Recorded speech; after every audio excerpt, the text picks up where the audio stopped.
If you've ever been disillusioned, disappointed, or discouraged in your search for love, and you know there has to be a better way to find the healthy, soul-filling love you've always longed for, then you've discovered the podcast for you.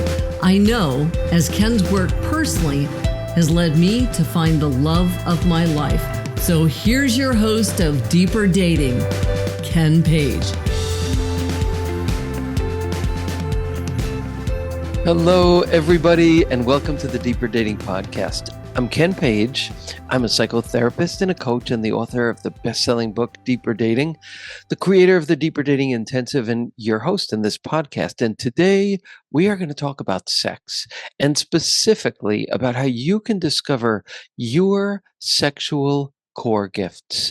It's a very exciting and important subject, and we're going to be looking at sex, I think, in some very, very different ways that are pretty exciting. So I just want to say first that in this episode and every episode, I am committed to sharing with you the greatest tools and skills and insights that I know to help you find beautiful love and keep it flourishing and heal your life and your heart in the process. Because the skills of dating are nothing more than the skills of intimacy, which are the most precious skills in the world.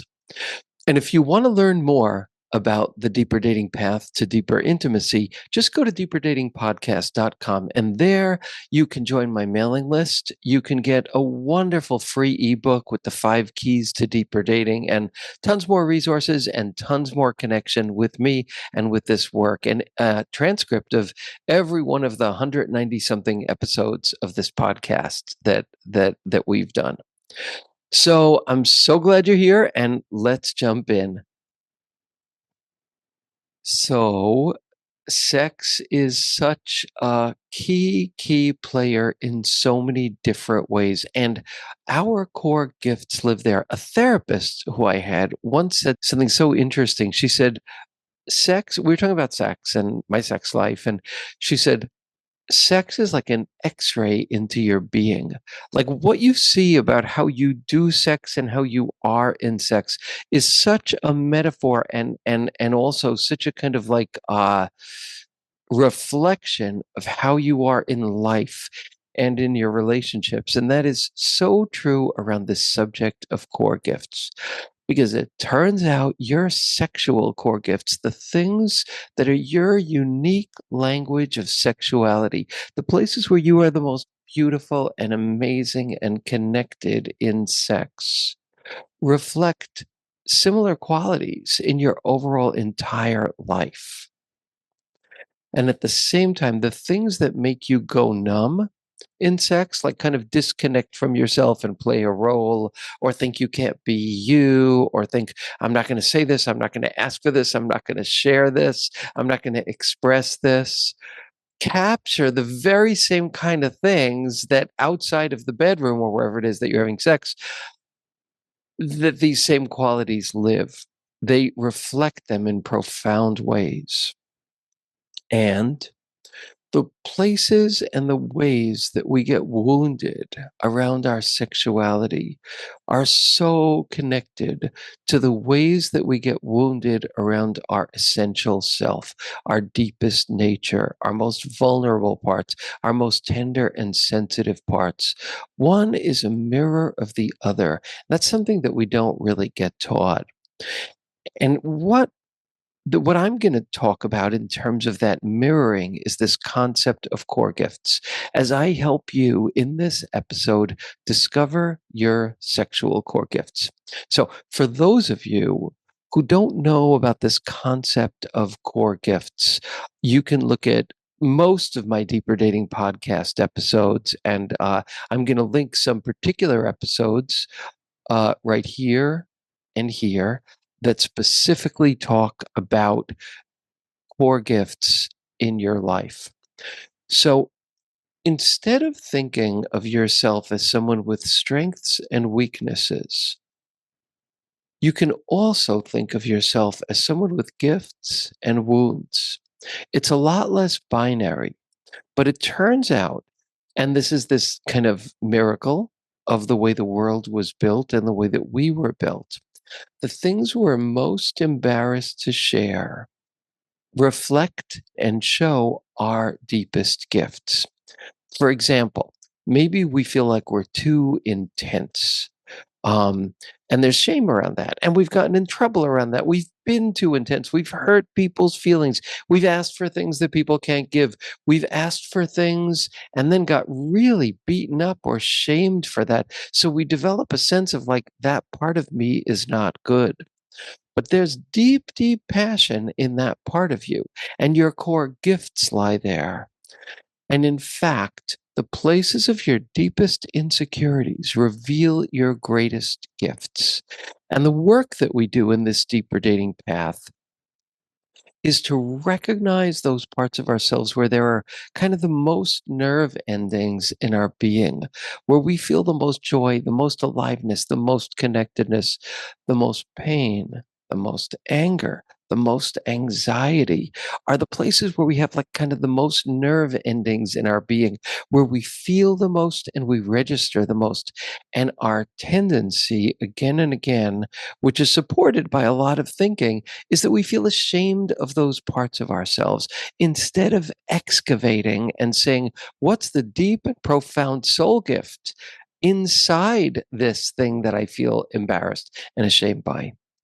For me, the very qualities that I felt the most ashamed of and hence hid in my search for love were the qualities that, when I finally embraced them, led to the wonderful relationship that I have now, this treasured relationship. And the shame that I had around those qualities for so long is what led me to a lot of self hate and a lot of pain and a lot of dead end relationships.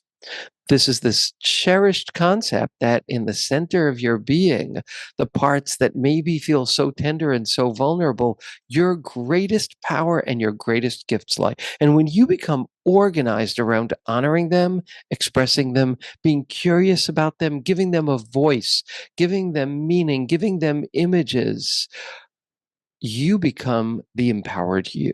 And this is true about sex too. Like if you think, and this is just one example, we're going to go through a process to help you, and you just go through this while you listen. You know, you don't have to, you could be doing whatever you're doing, just answer the questions to yourself as you go along. And when we're done, you'll have a much richer sense of your precious sexual core gifts. Okay, so one of the questions is, and I'm going to guide you through a process in a couple minutes, but just to explain, one of the questions is, what parts of yourself in sex do you feel timid to reveal?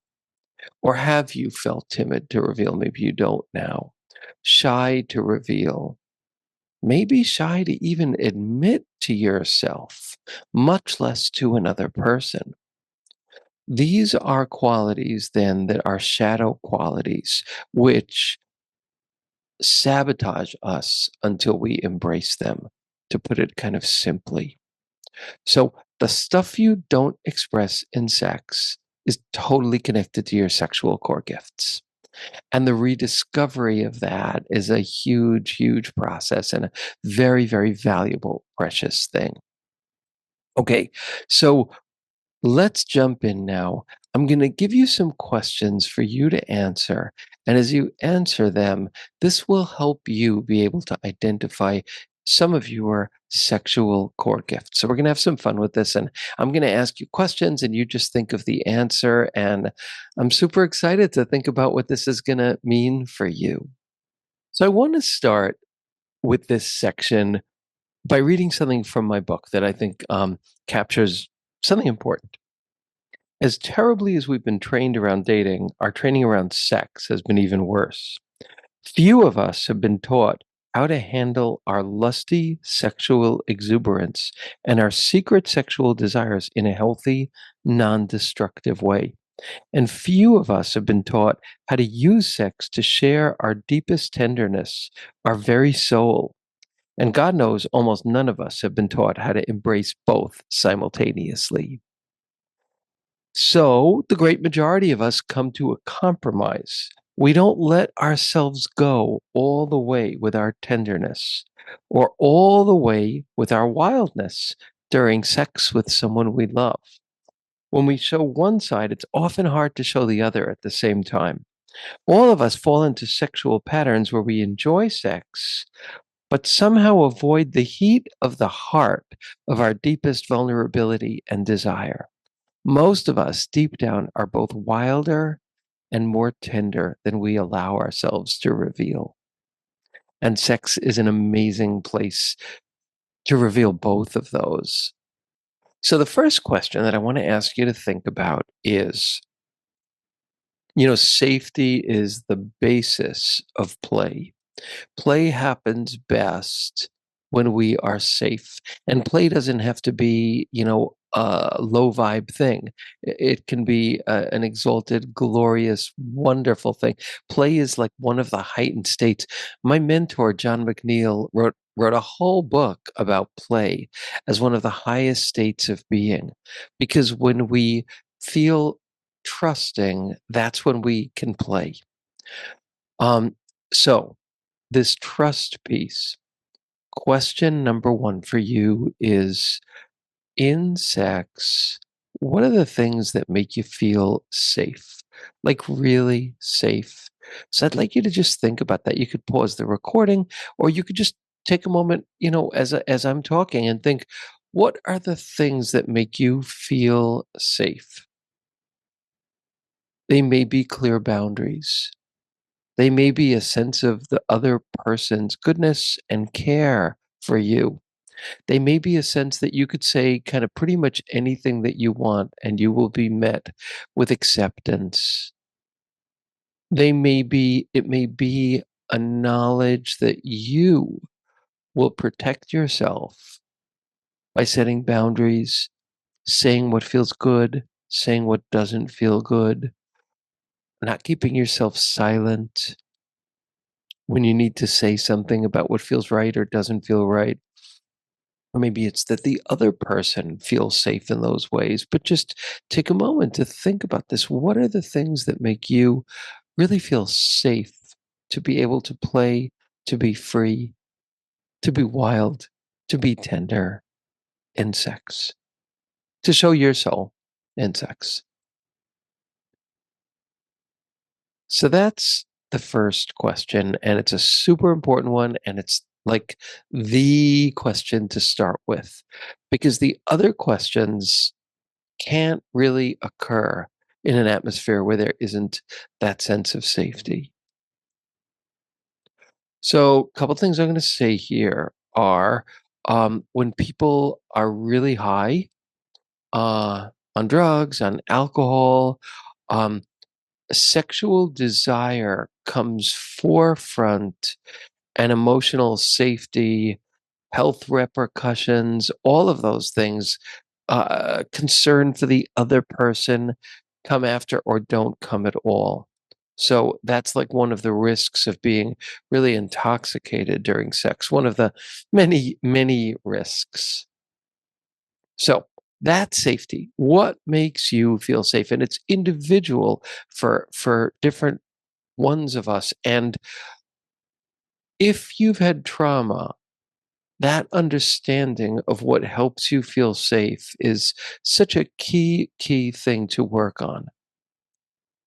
I was talking with Mike Moran, who's a good friend of mine and a very wonderful sex therapist and couples therapist. I had him on the show, and I asked him at one point. This is what led to my inviting him onto the show. Was I said, "What's interesting you most in your work as a sex therapist?" And he said, "It's that even people with real trauma around sex can actually have wonderful connected sex, that they can hit a circuitry where they can do that, and they can, even with the trauma that they have, that they're able to have beautiful, wonderful sex that really feels safe and feels good." And he said, "That's what's most amazing to me." And he's of course developed lots of techniques to help us do this. So yeah, safety is number one.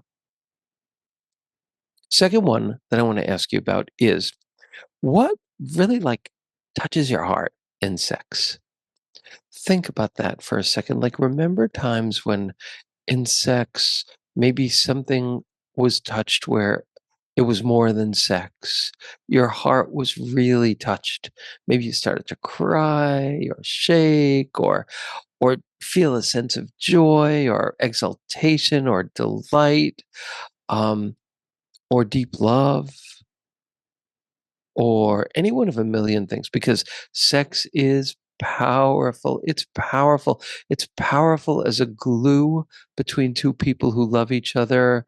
It's powerful in terms of the harm that it can do, and it's powerful in terms of the healing that it can do as well.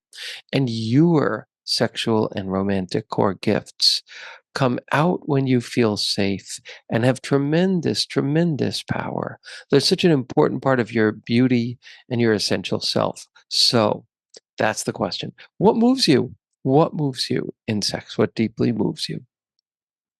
Take a minute to think about it, like have memories of times that you felt safe and really moved in sex. What was it?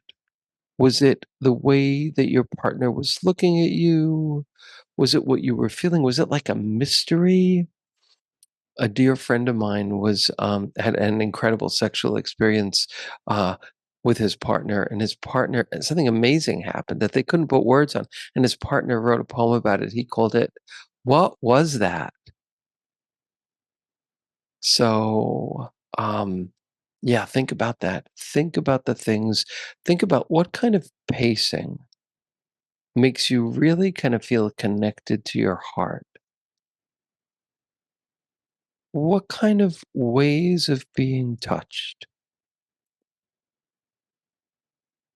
What parts of you and what ways of being touched really touch you, really move you?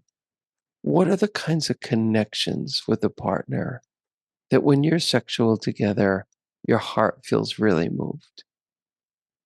These are all indications of your sexual core gifts.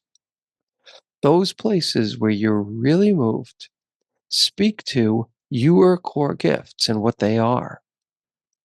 So just think about that for a minute. Think about, like, are there any common themes here of the kind of things that move you in sex? If there are any common themes, what are those themes? How might they point to a deep gift of yours? Because the things that touch you the most deeply come from your core gifts. Those are your core gift places. You may not have thought of them as core gifts, but for example, let's say you have wondered about your sexual response and you've thought, why is it that it is so difficult for me to feel really sexually connected? Then you think about this and you think, okay, what makes me feel safe? And then you think, what makes me feel really touched in sex? And then you think, oh, when those things happen, that's when I feel the most sexually connected. I haven't known how to put words on those so that I could ask for them. I haven't had words to put on them so that within myself I could say, oh, right. Yeah, that's like moving into a place that doesn't feel right or safe. It's not bad, but I know what I need to say. I know what I need to ask for. And God knows if it is bad that, we want everybody to be able to really fiercely protect themselves against any sexual experience that feels toxic to them. We should never have to go through that. Or let's say, moving out of the toxic section here, you realize that if you just had more eye contact with your partner, or if your partner touched you in a certain way, or if your partner touched you in a certain way and you had eye contact, oh, that amazing thing would happen. That connection of sex and soul and spirit and heart can happen. And that's your gift zone place. So we're going to build out the names of these core gifts shortly. But that's the next question. The first question is safety. The second question is what moves you and touches you. Once you really know these things and are comfortable with these things, then it's time to move on to a third question, which is very different, but really connected, but needs the foundation of the first two questions. What really turns you on? What really sparks your desire? What makes you feel really hot, really excited, really sexually engaged and excited and in that zone? And this is like a brave question in another way because it's scary to admit what really excites us. Maybe we feel like it's too kinky. Maybe we feel like it's too vanilla and typical. But whatever it is, these are ours and they're so important. And it's a really important act of liberation to be able to claim this as well. This shadow part is so important because when your intense excitement is mixed with safety and love, that's sexual paradise. So, yeah, think about that, and it's something that I really invite you to reflect on deeply and in many ways. This admitting to yourself what's really exciting, what really touches your heart, what really turns you on, what really makes you feel safe, all of these different pieces. It's a very radical thing to admit them. And I think that some people in some environments can feel really free to talk about what turns them on and what's exciting to them and what they like, but maybe not so free to talk about how they can share their deepest heart in sex or be really touched or really vulnerable. Other people can share that more frequently, but when it comes to kind of what really, really turns them on, what they fantasize about in secret, that's harder to admit even to themselves or to another person. And holding the two together is just a magical, fabulous thing. So these are the three questions that I invite you to think about. What makes me feel truly safe? What touches my heart? And what excites me? And now I'm going to ask you to think if these things are so, now that you know some more of what makes you feel really safe, what really touches your heart and what excites you, how would you frame what some of your sexual core gifts are? The places where you are alive, connected to your heart, connected to your sexuality. There's a sense of goodness, there's a sense of freedom, there's a sense of wildness, there's a sense of play. Who are you at those times? Because that is also a reflection of like the you that you're meant to be in some ways everywhere. Maybe obviously not in the specifics, but in the spirit of that space. That's like the you you're born to be. So I'm just going to bring up these questions from chapter 11 in the book. So remember a time that you experienced, and if you've never experienced this, imagine it, a time that there was a feeling of both intimate love and lust fused together. The experience of sex fused with intimacy, whether you just imagined it or you've experienced it in real life, captures one of your most central sexual core gifts. It's your portal place. I'm reading from the book, a place where you can connect to your sexual magic. In this place, your sexuality and your heart play together. So remember a time or imagine a time. And what words capture how you feel when these two pieces connect for you, or how you imagine they would feel? Is there an image, piece of music, piece of art, anything that captures that feeling? Another question is, which is a very deep one and for another episode, do you suppress this quality in yourself in your sexual and romantic life? And if so, how? Is there shame around any parts of this? And what would it be like if instead of shame, there was honoring, delight, seeing and recognizing the gift and championing it, of course, in ways that are mutually safe and respectful? What kind of sex deprives this core gift place in you of oxygen? And what does it feel like when that happens? And in your life, has there been anybody with whom you felt safe revealing that part of yourself? And if so, just take time to appreciate that memory.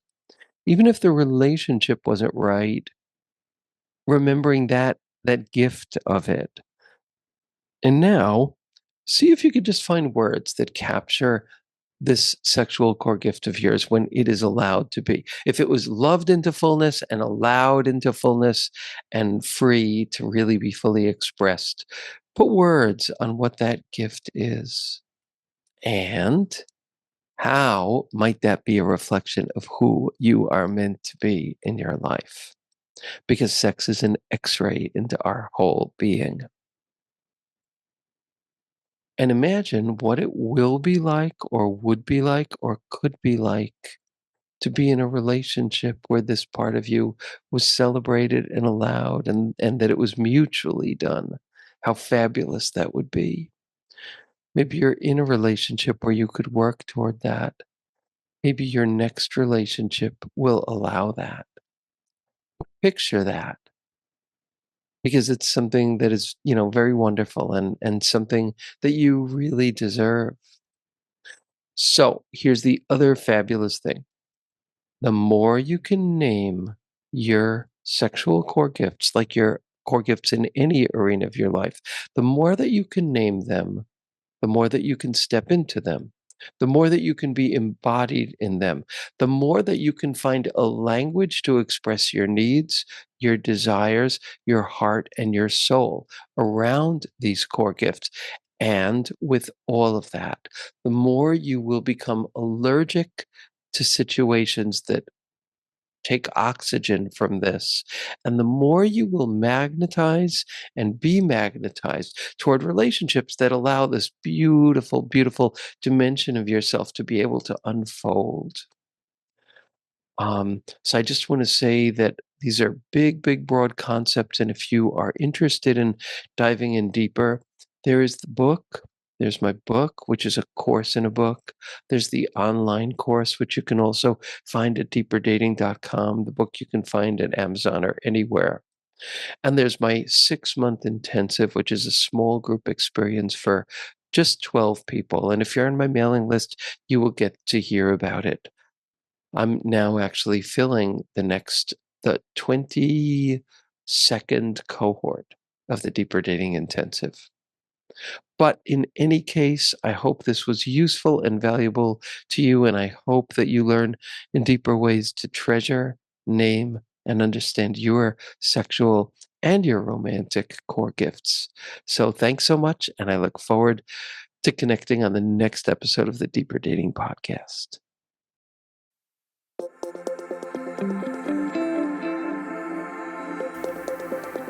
And that's it for today's episode of Deeper Dating. Be sure to go to deeperdatingpodcast.com, as Ken has a few more gifts for you. Then join us on the next episode.